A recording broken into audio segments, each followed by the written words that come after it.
অসাধারণ ভাই, অসাধারণ অসাধারণ। 50 টাকার খানা বাংলাদেশে কোথাও দেখি না। এই আগারগাঁও তালতলা আইসা দেখি মিজান ভাইয়ের হোটেলের সামনে।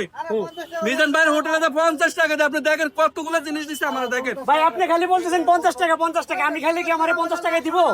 ভাই জানি না, কিন্তু আমি চাইছি আমারে দিছে। আপনি চাইলে দিতে পারে। এটা কয় টাকায় বিক্রি করে? ভাই মিজান ভাই তো ফ্রিও খাওয়া।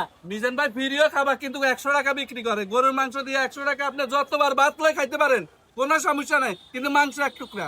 মিজান ভাইয়ের তো একটা ডায়লগ আছে, মনে আছে আপনার?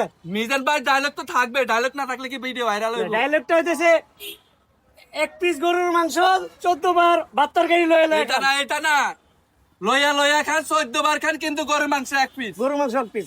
গরুর মাংস এক পিস। তো যারাই আসবেন, যে যেখান থেকে দেখেন, অবশ্যই আগারগাঁও তালতলা চলে আসবেন মিজান ভাইয়ের হোটেলে ভাত খাওয়ার জন্য। আমার পক্ষ থেকে সবাইকে দাওয়াত দিলাম। আর দেওয়ার সময় 100 টাকা দিয়ে দেবেন মিজান ভাইয়ের ভাতের বিল। এটা কিন্তু মজুরিও হয় না, 100 টাকা কিন্তু মজুরিও হয় না। গরুর মাংস দিয়ে ভাত দেয় 100 টাকা, এটা তো একটা আশ্চর্য কাহিনী।